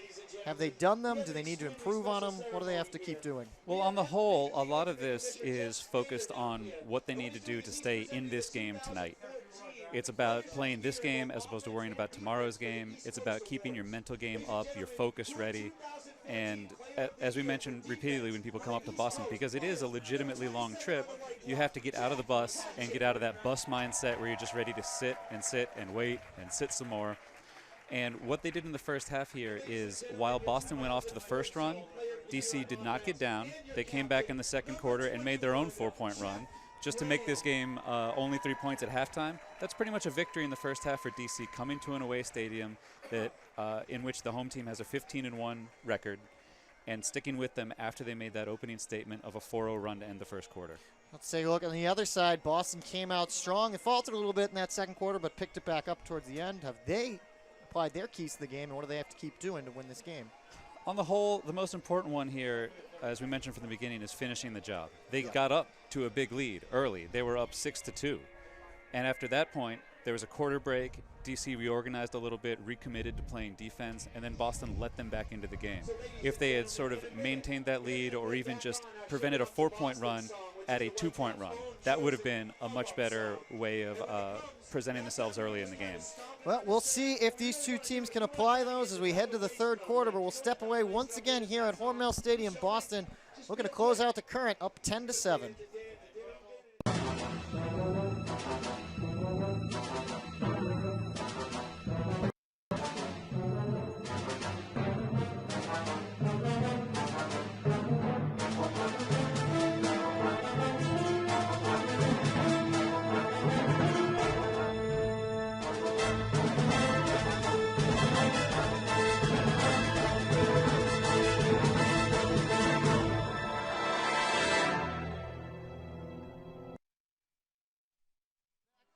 Welcome back to Hormel Stadium. We get a good look at the Whitecaps huddle. You can hear it shipping up to Boston in the background as the Whitecaps looking to get their win here tonight. Hopefully improve to 2-2 in their minds. And the fans out here are getting raucous. They're getting ready. They're getting pumped up by the music. They're being idiots in the best sense of the word. They're giving everything they have to the team on the field and not worrying about how they present themselves, you know? See, look at the crowd. You know, the Idiots was actually the nickname for the 2004 Red Sox. So I think it's as a Boston native myself, it's a little bit of a compliment. Brandishing the facial hair, yeah, exactly, etc. One of the things we mentioned earlier in the game is that both of these teams sort of have a domination of the other teams in the league. Thus far, DC against Philadelphia and New York is 12-3. Boston against Philadelphia and New York is 12-4. So right now, watching these two teams, we're watching the cream of the crop here in the East. How this plays out with DC needing to come back, with Boston needing to maintain a lead, this is what the rest of the conference looks at. This is how they judge the rest of their season. If Boston is handed a loss here, they're down fighting with everybody else for second place. If Boston wins here, then there's two teams that are starting to separate themselves from Philadelphia and New York. Yeah, we talked a little bit about it's quite a difference with only a 10-game season. The difference between being 2-2 versus 1-3, which is what Boston faces, as DC comfortably right now at 2-0, at Boston having that doubleheader to open up their season and losing both those games. This is a huge game for especially the Whitecaps tonight. And we'll start off on defense. And as you can see here, just like Coach Moldenhauer was talking about, Boston tends to come out in a softer look. Pryl out looking for the big huck. He's got Schaffner downfield, or Kolick rather. Doherty and incoming, that's Eric Wilburn. Kolick nearly had the catch on the rebound, and it hits the ground. Kolick looking for a call. There was a lot of body there from Wilburn. Looks like it. And that's really not the first time he's introduced himself to an opponent that way. We saw that the very first week playing against Philadelphia when he was covering HereNet. It's a gamble. I talked to him a little bit about it, and he says he likes to be aggressive, maybe throw off his opponent as Boston just throws it away right there. Too much contact that time, and now DC will get it right back. Not sure why Blake waited that long to engage his reset there. He probably should have just swung it off the sideline immediately. Another big huck, this time looking for their big deep field down cutter. That's Pryl, and he reels it in. Then again, some teams can just reset it to the sideline, rip it down the tight sideline to an open player who's beat his guy by 10 yards. So DC opens up the third quarter with the score. They nearly had it initially, and just have to go to that second chance, and Pryl tracks it down. Take a look at this one again. First, here's the play, and there was a lot of contact. See Doherty with a lot of hands too on Kolick, and then Wilburn crashing in. I got to tell you, that looked like a foul on Wilburn. He did like a spin move with the elbow high, and then he got his hand up near Kolick's neck. He just can't be doing that. And Pryl just beats Jack Hatchett downfield. And we here at the league love to still mention that Peter Pryl has yet to play in a losing effort here in the MLU. It's a quirk on some level, but at the same time, he's involved in all of those wins. True. Lone DC loss a season ago. He was not here in Boston. And right now it is 10-8. 9 minutes on the dot left to go here in the third quarter. Point taking a whole minute. And Boston will look to respond. Montgomery Butler up to Graham. Graham gets tangled up, goes down, no foul called. There's Tyler Chan on the far side. He's been quiet since that first quarter. And I'll whistle away from the disc. Got a player down here. DC player hobbling. Looks like Brian Marshall. Maybe an ankle. Going to bring in John Egan as a substitute. Well, he's off the field under his own power, so that's a good sign. Trainer will attend to him. Keep an eye, see if he comes back. DC already without a couple of bodies. No Jeff Wodach, no David Cranston. Cranston, one of their best D-line guys, as Graham fakes the huck. Instead, just sends a quick pass over to Little, who stumbled there for a second. And now he's hurt. And that was just on his own. He didn't collide with anybody, but now he's hobbling. That's an unlucky point there for both teams. Taylor. I feel like we haven't seen a lot of Taylor tonight. Normally a big player on this and top handler for the O-line. Well, they're shuffling lines a little bit around as they regained Marquette's presence on the O-line as well. True. But there's no way Taylor's going to disappear. He makes too much of a difference. Nice catch by McNaughton, rolling to the ground, sends it back out to Marquette. Marquette faking the low flick against Wiggins. He's got to dump it back to Graham. Beats Gibson. Gibson collects himself, gets back on the mark. Quickly back to Taylor, who's pretty much right where he started. And then he came in. Boston really isn't creating enough space for their cutters here. They're creating space on the far side of the field, but the throwers have to work around a vertical stack in the center to get over there. Right back to Taylor, as Boston has nothing going here offensively. If DC can amp up the intensity a little bit right now and create a block, they're going to be in a good way. Good layout bid, and he comes up with it. That's Zid. It was an incredible catch. It was fading away. It had been tipped, and he gave the effort to get there. McNaughton look downfield for Chan, shakes him off. Instead, quickly up to Marquette, and in the move, he finds Jeff Graham. It was a good inside break there as Castine was playing the dump back around so that we couldn't get a swing pass, and he led him up to a position where he could easily deliver the throw for the score there.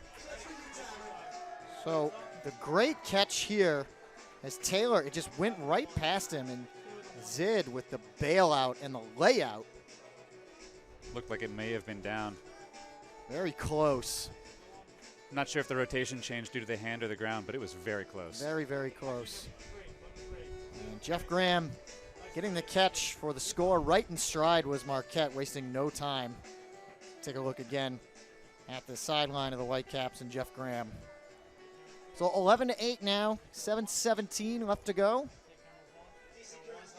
And the key there was that pass led Marquette into a space where he had the time to set his feet or not set his feet or get them in however he wanted. It was his choice. The balance and the ability to deliver the pass. Boston pulling. Lloyd Blake reels this one in. Blake, after having a huge game 2 weeks ago. A lot of space down here for whichever cutter. There goes Schaffner taking off. Now we'll head back under as Ong has no mark on him. Boston keeping a player downfield. That's Herskew, actually, who's not marking anybody. Now he comes in. Moving really slowly there. Tom Doy back to Kolick. Spiva. Had Pryl downfield. Instead, they keep it on that far side. There's the big huck looking for Pryl. Ong is back there as well. It's tipped up in the air, and Boston comes up with the catch D. Jack Hatchett.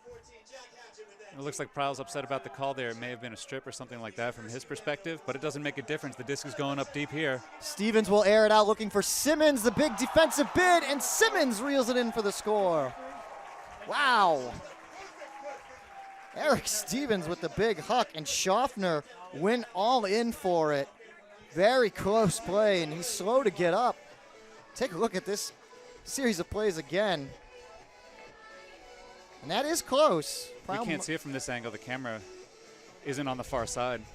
Pryl might have had a hand on it, and you see, here's the big bid from Schaffner. And really, that was the matchup we saw earlier. Schaffner beat Simmons to the spot, and this time Simmons the winner of that battle. Despite that, Schaffner covered an incredible amount of ground and made himself very long once he got into the air there. He almost got a finger on that if he didn't actually. The play on the far side, though, where Pryl thought he had caught it in the end zone, there's just no way to tell from here, but his reaction indicates that he was sure that he caught it. On the second effort, too. He had initially gotten past him. No one had tipped it, but maybe with the wind, it hung up there for a second. And Hatchett coming out of it. Quickly, we're back out to a 4-point lead here for Boston. Boston's opened up this third quarter, 2-1 over DC. It's 12-8, 6:15 left to go. There's Kolick. Kolick, he's so good at that first initial throw and then immediately takes off making his cut.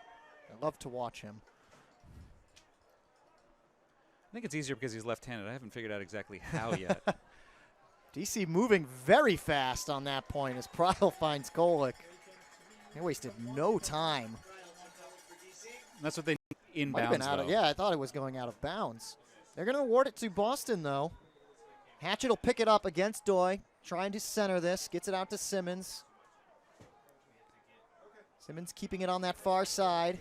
Nope, instead centers it to Doherty. Marks here from DC are doing a good job of anticipating which the actual throws are and which the fakes are. And there's Wilburn up to Katz. Two Whitecaps rookies here connecting on the assist and the goal. We saw it there on that goal for Katz, and we saw it earlier in the game with the goal to Chan, where Boston does a fantastic job of creating space on this side of the field, where in that moment you couldn't see a defender as Katz caught the goal. He was lost somewhere in the center of the field. He turned his head, and just all that wide open space, a well-timed swing pass leads to an easy goal. Boston pushes it back to a 4-goal lead, 14-10, 3:35 left to go. Very quietly, I feel like they've pushed it back up to 4. Yeah, it's been a bit of a give and a take here in the third quarter. DC scored first, Boston got 2, DC got 2, and now Boston got back for 2. So each team has 3 breaks in this quarter. DC has 2 offensive goals, and Boston has 2 offensive goals. So nobody's really pulled away yet, but it extends and it shrinks back a little bit. So we've got a good back and forth here. 3:35 left to go, 14-10 here at Hormel Stadium. Boston pulling to DC. And a very, very short pull into the wind. Lands right at midfield. Kolek, don't want to give him that kind of territory to work with. Finds Doy. Tom Doy, a little low throw. Calvin Ong, nice sliding layout grab. And then puts it right in. That was a very quick score to Schaffner. And he got it through a really tiny window there on that goal. There were 3 Boston defenders that he threw through. Ong made the cut at that point, though. As Doy caught the disc under, Ong was the second cut, pushed out deep, convinced his player that he was actually going deep, and then planted and came under for a good 20 or 30-yard gain. That point, I should say, took all of 3 throws. Started Kolek at midfield, got it to Doy, quickly to Ong, and Schaffner with his 4th score of the night. That's one of the things that DC does consistently is they take the expectations of the opponents of what they expect to see from the DC offense, and they twist it about a little bit. You can see some of their play calls out of pulls, out of stoppages, take advantage of expectations. And that's one of the ways that your offense doesn't just use the talent, but puts the talent in the correct position to mostly demoralize the defense, so they think it's coming from everywhere. Well, and it's worked. The results are there for the Current and their history, especially over the last, I guess, season and a half as we move here in week 4 of the MLU season. Montgomery Butler wasting no time, looking for Marquette downfield. It should soar or sail into the end zone. I don't even know if Marquette needed to leap there, but he does anyway. And as we were just talking about expectations on offense there, one of the things that Marquette usually does out of a side stack is that he'll set up as the first cut, so he'll come across the field looking for an undercut. So what he does there is he shoots out over into that open lane, and as his defender closes down in towards him, expecting to become the mark, what Marquette does is bust towards the end zone as fast as he can. The thrower knows that that's coming, and he puts it up to the far side of the field. We've talked about that multiple times for each team. The disc going up to the far side of the field and coming back into play is the easiest way to score on a lot of those deep shots. Back up to 4 for Boston, 15-11. Team's really going back and forth here in this third quarter, whereas the first and second quarters were a game of runs. Really, the first quarter just a Boston run, winning that quarter 6-2. DC got the early run in the second. Boston able to collect themselves. That's Sam Richardson. First time we've seen him tonight, pulling number 81 for the Whitecaps. And now this third quarter, as continue on saying, really just back and forth. 5-4 right now, Boston on top in the quarter. And there's a big D. I think that was Banerjee again. Interesting little play there. It looked like Blake was attempting to throw to the ref behind him, and then the other players were not in position for the second throw. I'm going to say the Whitecaps are happy to no longer have Banerjee on the Rumble, the former New York player. It's good to just take your opponents on some level.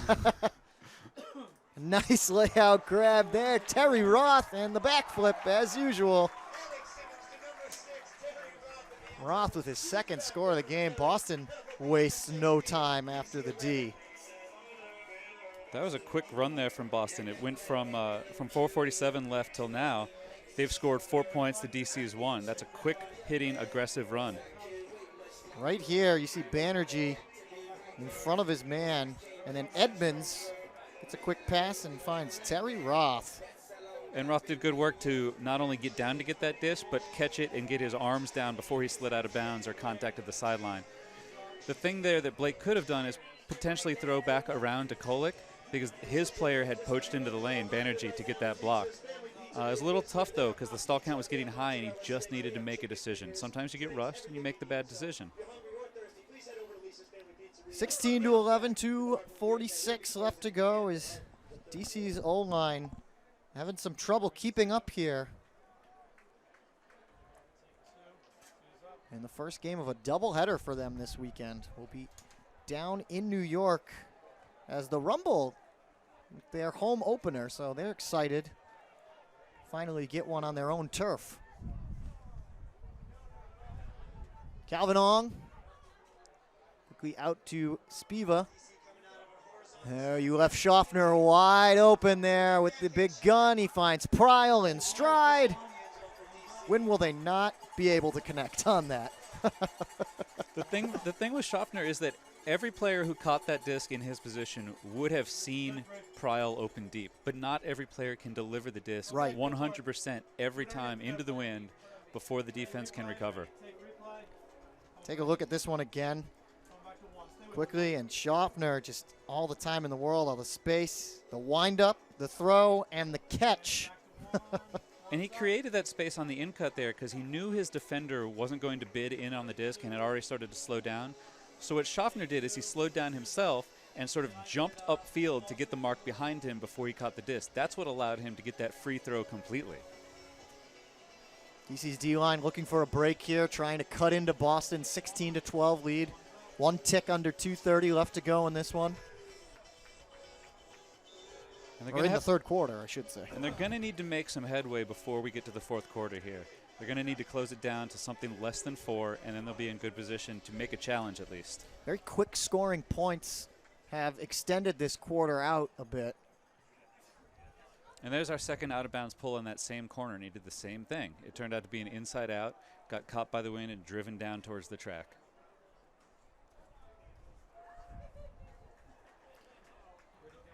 Boston will take it up to the brick mark. Said right at that 30-yard line here on the football field of Medford High School. Boston ran the classic last two players in the stack cut to either side there to start the play. Now they're going to rely on their handlers a bit. That's Marquette. Finds Graham. Graham looking for Taylor, I thought. Instead, it goes to Marquette, and a nice layout bid there again by Cantone. Gets the D. Read that play very well. He was not the player on. He was not the defender covering. He came from the behind. Guy. Exactly. It looked like. He read it from afar, kept his vision back towards the thrower. Low throw, nice dig out there by Agan. Sends it to that far side. That's Cantone. A lot of space for him to work. Ton of space. Instead, just gives it to Del Rico Johnson to center it. Johnson looked like he was threatening a long Huck. Does go for it. Sam Kitrosh-Snell there for Boston and gets the catch D right in front of the DC end zone. The DC player was open, but Johnson didn't see the extra poach there. He was in perfect position to make that block. Taylor threatening the big Huck, looking for Tyler Chan downfield. Chan starting to come under. Marquette with the disc. Back, swings it back mid to Graham. And they'll send it over to that far side. That's Chan. Had a step like on. it was Fleming trying to close down on him there. Step ahead of him. He might have even bobbled a bit. And Brower Jarris can't reel that one in. Cantone gets another D. If DC can score this one, this could open the floodgates for them before this quarter ends. Actually, that was Wiggins on the D. Then Cantone sends it quickly up to number 15. That's Castine. Here's Agan. Hagan and ripping it in. No, he's just shy. Fleming finds Gibson. That should have been a goal earlier. He chose to throw the inside-out backhand instead of getting a pass out further to the side, usually a flick there, and that would have been a goal, a pass earlier. But instead, we got to see the hammer over the top. Everybody loves a hammer. Ultimate fans love hammers. People who are used to the game, people who are new to the game, you see that disc go over the top, and it's just pleasing on some level. Cool. There's the nice D there from Cantone. That was the first one. Then Kittros Schnell answers right back, and then we see the big play. A bid from Chan defensively was nice, but Fleming with a good read, and there's the hammer, and Gibson just has to wait for it. That's the second time Gibson has just had to wait for a hammer to come down to him tonight. It's a sense of good offensive spacing and throwers who can deliver the disc. The thing that I noticed on that point is just that watching Fleming and Chan go at it downfield on offense and defense going back and forth is a pleasure. They both have speed.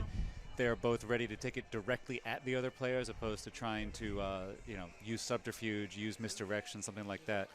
The athleticism from the two of them, it's a good match. That's back-to-back scores now for DC as they get that one on the break. They cut it back to 3. It's been as high as 5. Here again, we talk about Boston wants to make sure they don't leave enough time on the clock for DC to get another chance here. Approaching 30 seconds. Marquette falling back, finds Brower Jarris. Back to Montgomery Butler. 20 seconds now. Marquette gets it to Graham. Spacing is a little undefined for Boston downfield. Gonna have to make their move soon here. Up to McNaughton. Under 10 seconds now. Boston has to threaten. They get Marquette on the nice cut. He's got to look to put it now. He'll be taking it. He puts it up. Graham in the back. It floats up and he's got it. Wow, right over Tim Jackson. Jeff Graham in the back corner of the end zone. Nice way to close out the quarter.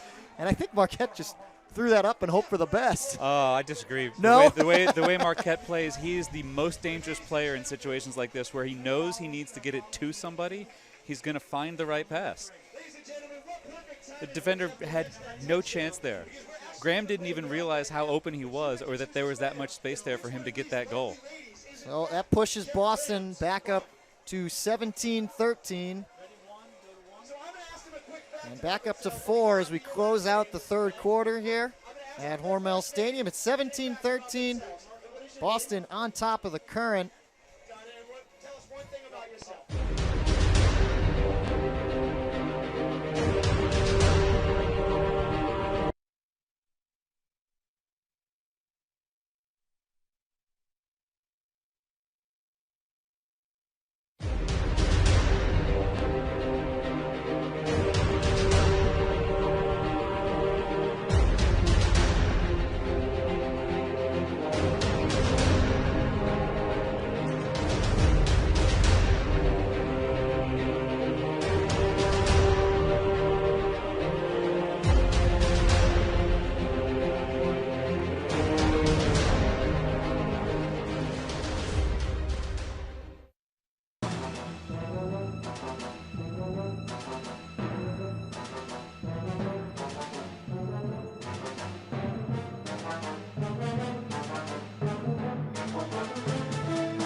You are just one of a kind, my dear.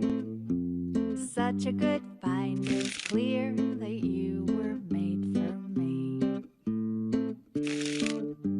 We could be believably so carefree, for all the world to see that you were made for me.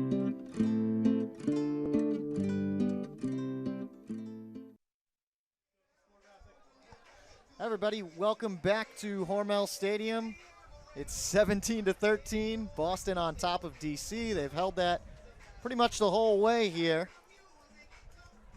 As we Talk about Gamer Grip. Stop your hands from sweating and increase your performance with Gamer Grip. The non-sticky solution allows you to make better throws and grab better catches without a hint of slippage. I think some of these guys must be using some Gamer Grip tonight. Some of these catches we've seen, Dusty. Well, they're getting their hands all the way down there, which is actually the difficult part. Once you get there, I always found it was easy to make the catch. However, there's this whole other team that tries to stop you, which is where the difficulty arises. So it's easy if you're just tossing and catching. Then when you introduce other players, Right, it's also a good framework to think about how to play offense. Is you're just Right. playing catch with your friends out there. There just happen to be some other people who are playing a little monkey in the middle, who are trying to do a little bit of this, a little bit of that. You just have to avoid them. Stay away. The best way to break it down. That's offense in a nutshell from Dusty Rhodes. Jeff Poster, Dusty Rhodes, here for our MLU Live Game of the Week. Thanks for joining us on our stream. Next week we will be back down in DC. Current hosting the Rumble. Tonight we're in Medford, just on the outskirts of Boston. Nice night here at Hormel Stadium. Whitecaps looking to get revenge against the Current. A Week 1 double overtime win, a thriller. We got 10 minutes left to go. We can see if this one lives up to the same potential that it had after that first game. And there's precedent here to see both of these teams come back. They've both, in this game, proven that they can make 4-point runs. And last week when we were down in Philly, we saw the Spinners make a 7-1 run in the third quarter to get back ahead of the Rumble, who had made an early run in that game. So it's possible. It's just a matter of how they're going to pull it out.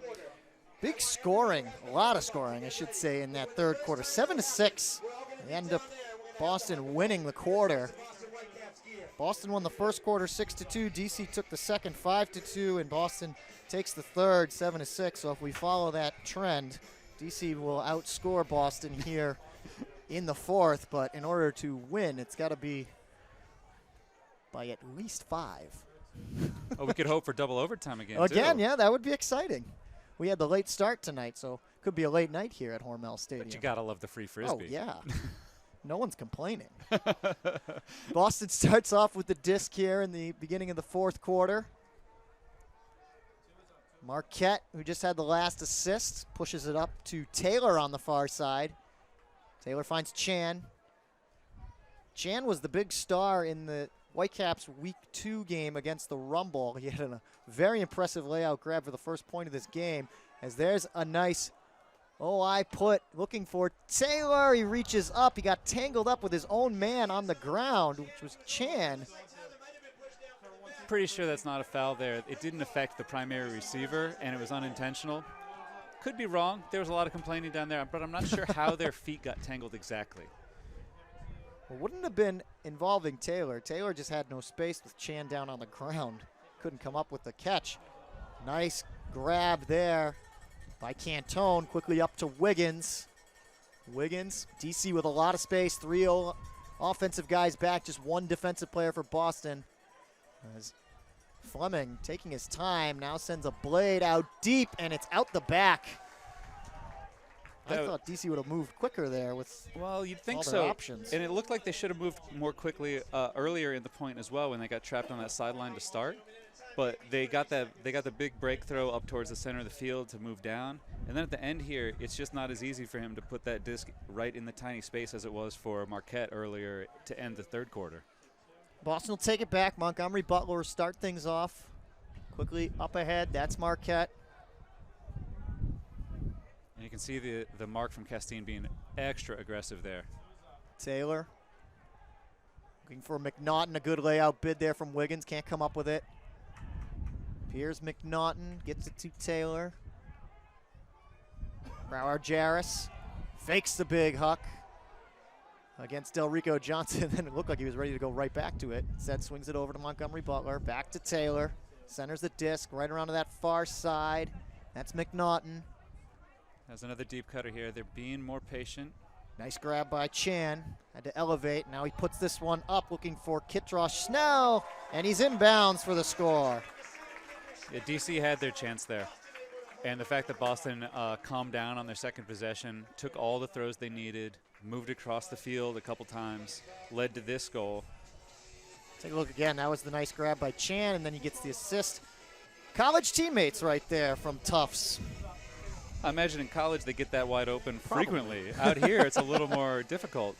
Cantone had made a handful of plays earlier, but every once in a while a guy will just lose you as a defender. Sam Kitross-Snell, the Seattle native. Actually, I think he said he had played a little bit with Seth Wiggins while he was still out in Seattle. And Sam had played with a lot of the guys who play for the Rainmakers, but finds himself in college at Tufts and still in the area playing for the Whitecaps. And that was a pretty long point there, 2.5 minutes gone by. DC really needs to keep the pace up on offense, not take too much time. And then once they get on defense, they cannot give any more gifts back. If they have one more turnover on defense, the chances of winning this game are very slim. Much different than that third quarter where the scoring was almost instantaneous for both sides. On gets it to Pryl here with 7:20 left to go in the fourth quarter. Tom Doy. That's Lloyd Blake. Blake's been relatively quiet tonight. Just been possessing the disc, doing his work. Don't think he's had a turnover or made any errors. Methodical. Yeah, you don't always get the chance to make the highlight plays, as long as you're contributing. There's Doy. Doy sends it out to Kolick. Banerjee is, I think, had fun covering Kolick tonight, and they get a nice cut in for the score. That's Schaffner once again. He's been all over the end zone. It often seems like he's just a thrower, but he can play defense, he can create space as a cutter, and he has the will and the ability to make good on those promises that he wants to make as a player. He's pumped up. His team's still trailing by 4, 18-14, but it's go time now. never down and out are the DC Current. They've got this deficit at 4 right now. They need to close it down. They need to close it down. There's no way to emphasize that too much. 6:47 left to go here, 18-14. Looking at the Boston O-line back out there. The crowd out here is getting excited as former Whitecaps player right. Danny Clark Clark is throwing a disc into the stands, whipping the crowds into a frenzy. A little bit of a hammer from Clark. The Birdman was always a big downfield cutter, and our good friend Don Boyle loves Danny Clark. 18-14, Boston on top by 4, 6:44 left to go here in the fourth. And a game of fours. It's a tight vertical stack there from Boston.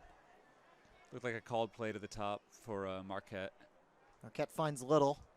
Over to Zid. Notable is that Jeff Graham has not come back out on the field yet for this fourth quarter and is stretching out his leg down on the sideline. It's Marquette trying to get around his mark, dumps it back to Montgomery Butler. Boston electing to stay on that far side, finds Chan. Chan, good now Marquette. they should have a chance to get it over here. Good swing. Staying in the middle, that's Little. Next cut is Chan. The separation he creates. Seiler with the hammer looking for McNaughton. A couple of more college teammates as this Tufts connection just keeps going here. And McNaughton scores, making it 19-14. Yeah, that's looking like it's going to be the end for DC. 5-point lead with just under 6 minutes to play.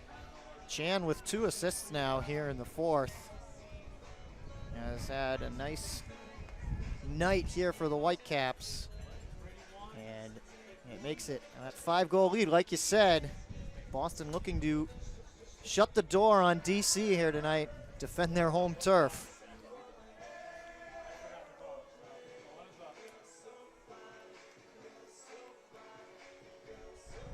That's Piers' first score of the night. He's been involved a lot of other ways offensively. The second-year veteran here, the Whitecaps. And this is where time comes into play again because DC not only has to score, but they have to score quickly. 5:51. Interested to see what sort of play design Moldenhauer comes out with. starting this deep in their end zone. There'll probably be some sort of misdirection, and then we'll see what comes right here. Neely, who we haven't seen much of tonight, sends that one out to Pryl. Hatchet back on him. DC's looking off a couple open deep cuts. Schaffner was open deep early. Blake was open deep second. Those are the throws they need to be taking right now. There's Blake right now, sending it right back to Pryl. And a good D there by Terry Roth. It was a good D due to the awareness, but the throw from Pryl was not going to be completed. No. It was more to Boston than it was to his own team. So Boston will set up, looking for another break. Simmons sends that one to Hatchet. And now Jack putting on some fancy moves and can't connect that one as Ong. There were 3 DC defenders right there for that disc, though. Exactly. Not maybe the best decision. Triple coverage is tough to complete passes into. Sometimes you need to. This time Pryl airs it out, looking for Doy downfield. Lunges for it. He's going to be just shy of the end zone. So take a step back right in front, looking for a dump. Gets it to Schaffner. Schaffner on that far side, and he can't connect with Kolick. No call. They shrunk the field over there on themselves. They never looked at the far side of the field, never tried to get it out wide to somebody isolated down closer to the booth. So Boston will take it right back. We're approaching 4 minutes. I think Alex Simmons very content to just walk that disc up to the front of the end zone, kill some of this clock. Now he's just going to air this one out. Didn't have anywhere to go with it. He's got one man downfield, but this one's going to hang up in the wind, allowing DC to get over. Schaffner comes over on the coverage, and Wilburn, the intended target, goes down, and he's holding the top of his head. There's a lot of contact there, and he came down hard on the Boston player. Looks like there's no foul, but at the same time, it's not the best play to watch happen. No. Now Wilburn, the guy down. Let's take another look. See, this disc just hung up there, and when he even checks back to see where the defenders are, and no, it's clean, but then it's just the way that he lands. I think it's just he hit the, he's holding the front of his head. Yeah, it looks like he made a lot of contact there with the ground and said maybe his head snapped back, something along those lines. We'll step away as they attend to Wilburn. It's 19-14, Boston on top of DC.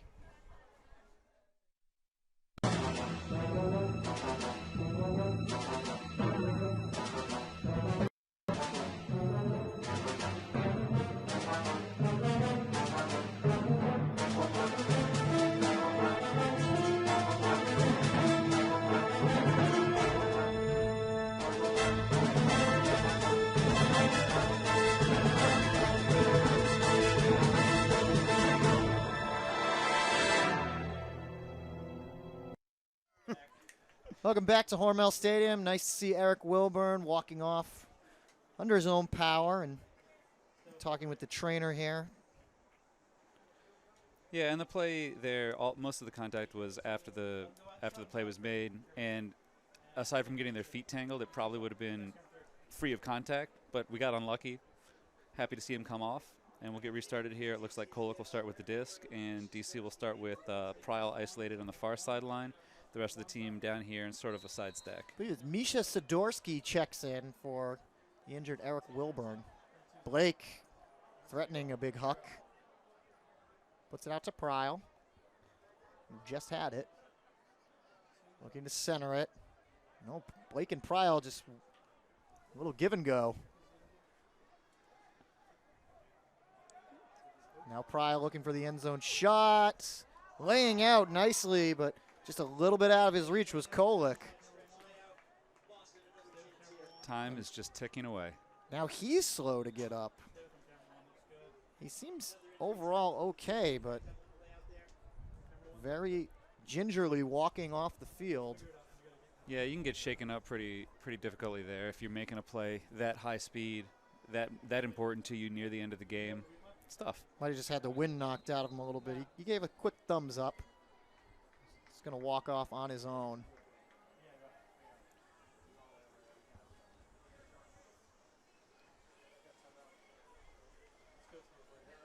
We'll take another break here as Kolek makes his way off the field. There's 3:10 left to go here in the fourth.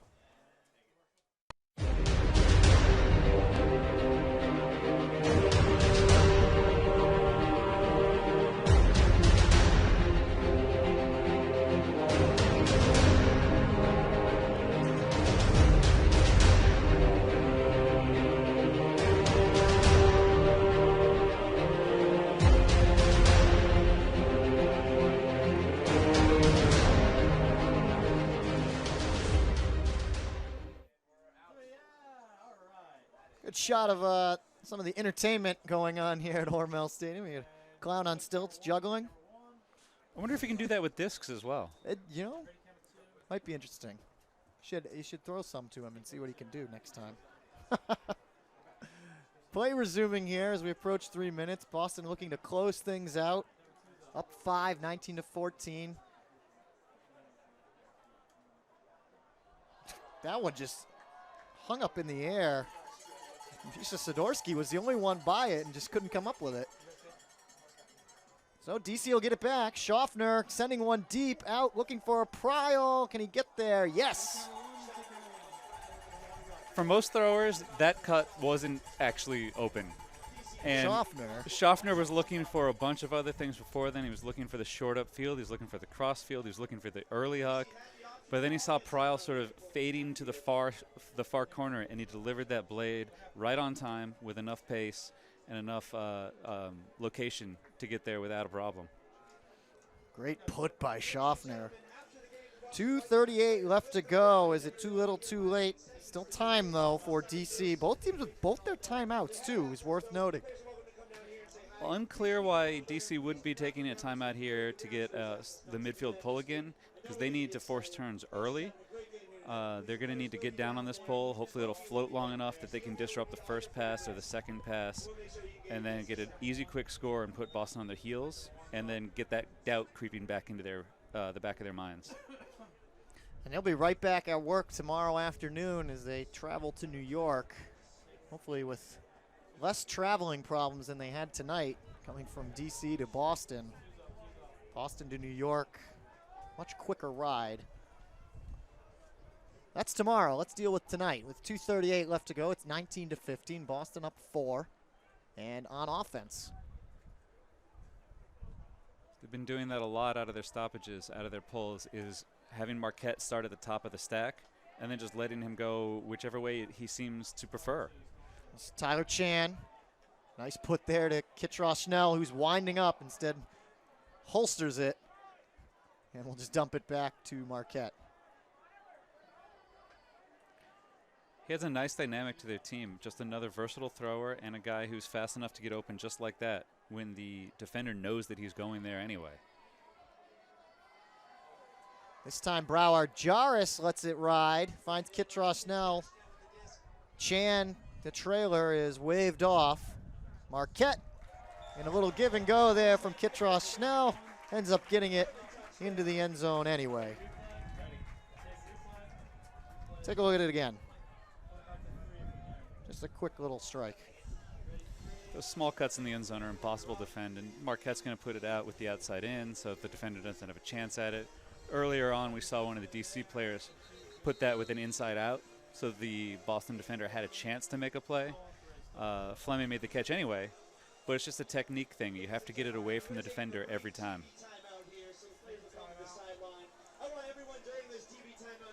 We'll take a break here as we look at Sam Kittros Schnell. Boston 20, DC 15.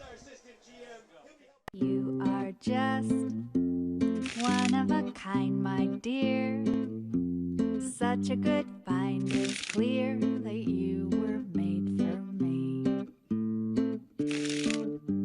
We could be believably so carefree, for all the world to see that you were made for me.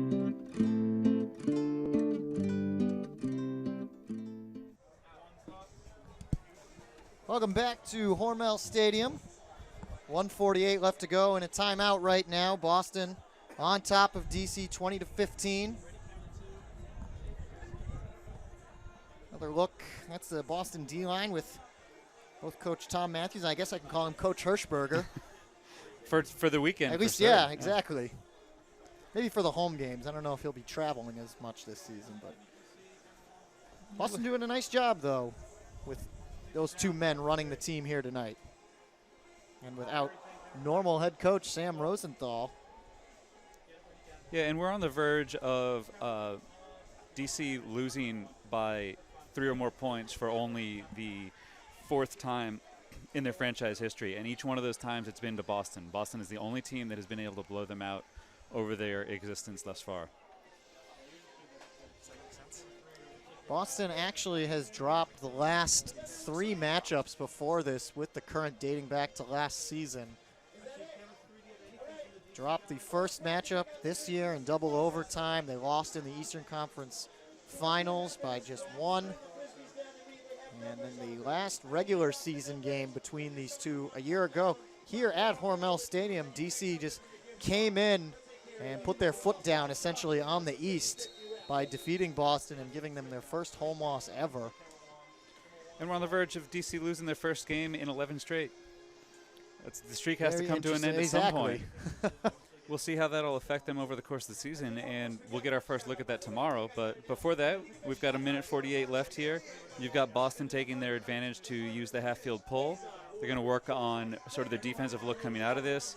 DC will get a chance to work on what their offense is going to look like when either Boston or New York or any of the other teams they face takes this midfield pull. We see a little bit more of Boston's depth as they've got this healthy lead with just a little bit of time with Sam Richardson out there. We didn't see a lot of him. Tanner Johnson, a young man from Lexington.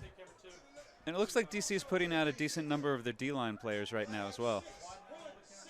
Keep their offensive legs maybe fresh for tomorrow's game against New York. That's a good thought. I hadn't even considered that. This is where we talked about it a little bit earlier, but knowing that you do have another game tomorrow does come into play later. And you're not only just saving your offense, you're letting the guys on your defensive line touch the disc and get familiar with it. Exactly. And be on offense together.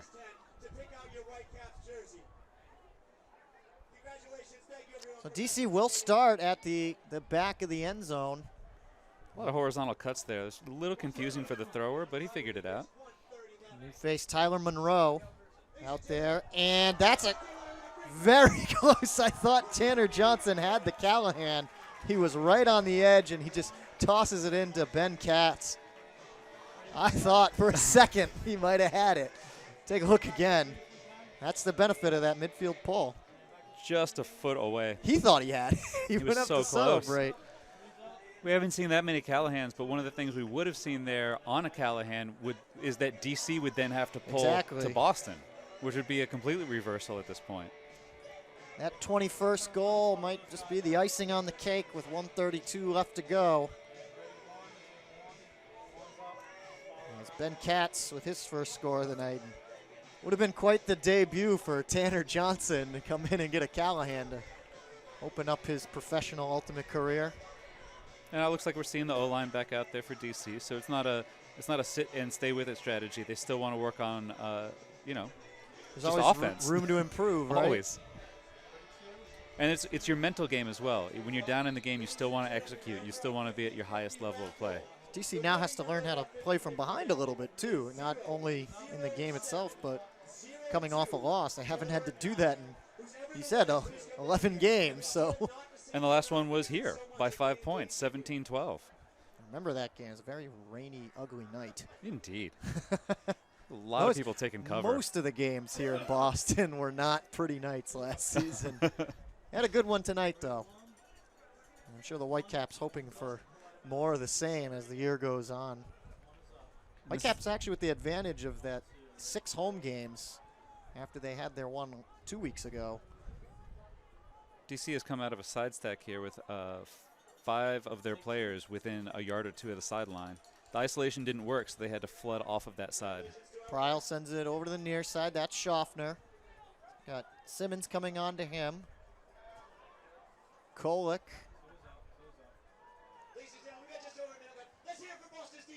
That's Neely. Back to Kolick.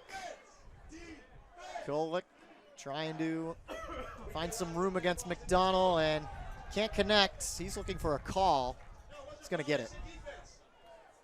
Yeah, that disc, the nose came down pretty quickly there. It seems like a foul slap from of the here. hand. Yeah.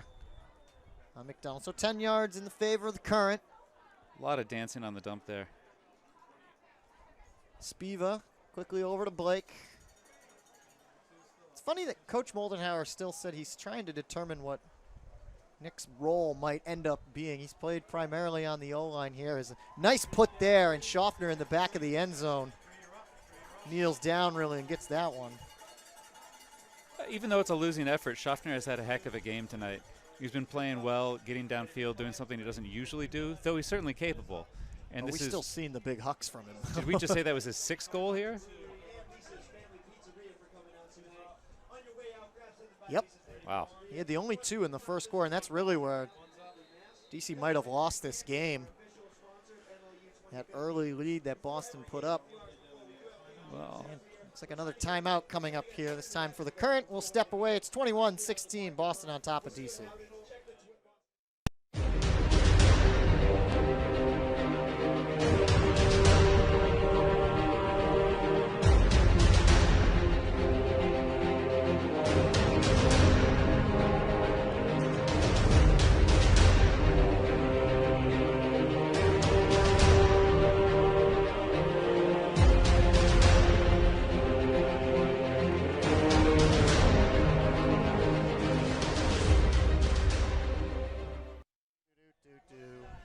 Welcome back, 21-16.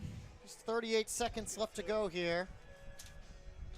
Boston on top as DC called timeout after their last score, so they'll pull from midfield. Jeff Poster alongside Dusty Rhodes on our MLU Live Game of the Week.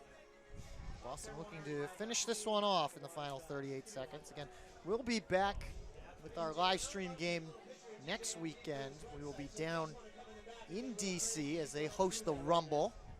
First time those two, well, second time actually, those two teams will square off. They get tomorrow. yeah, well, whoever loses will have a good chance to get right back at the other team, get right back on the horse. Which is kind of nice in these small divisions of just 4 teams on each side as MLU grows here. I actually like the way that grow they the get rivalries. Yeah, I like the way that they get to play each other multiple times. You can actually watch the defenses and offenses. You can see them change their strategies based on their opponents from week to week. And one of the things that you see New York have trouble with is the different ways that individual teams will play against them. So it won't be one look that they get; it'll be different looks that they get. And one of the best things that we can watch from this game in that is that Boston's ability to force DC out of their primary options on offense was very strong. So, Simon Chan, he is very curious about that camera in there. I think he was making the same face that I was making back at him at that moment. It may have been a rift there. So DC taking the fields, ready to pull from midfields. Just another chance to work on this new aspect. Really just a new aspect to the world of Ultimate. You don't see this at any other situation, really. Yeah. And it's the way it's changed it has been, as you can say, it's interesting. It hasn't all been figured out yet, and nobody's gotten perfect at it from either side. But it's a situation that does occur in Ultimate games generally, where you're pinned back in your own end zone. Now it's just upping the probability that will happen during a game. As the MLU and its creative minds always looking to tweak the rules and make this a more enjoyable experience for everybody. Really good job fielding that pull. Very aggressive as DC coming up defensively. Boston able to secure it away. And we'll potentially look to just run out the clock here. Naughton to Zid.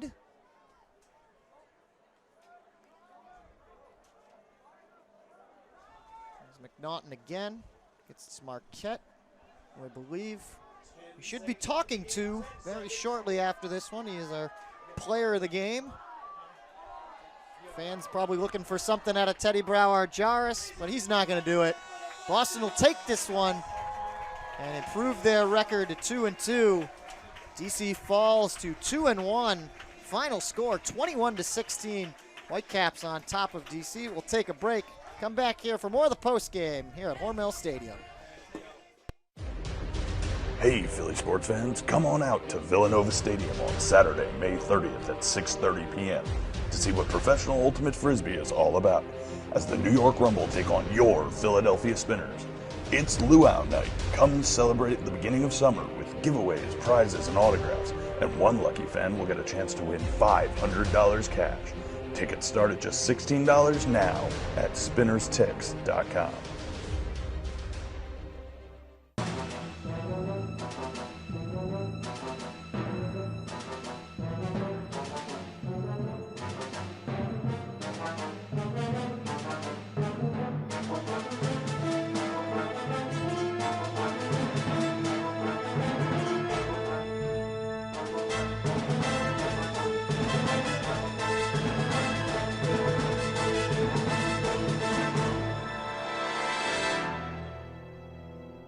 You are just one of a kind, my dear.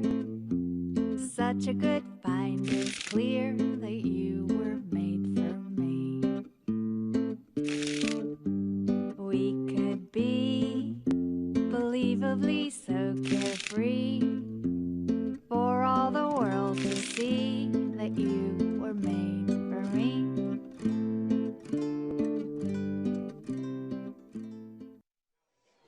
Welcome back to Hormel Stadium again. Final score 21-16 Boston over DC.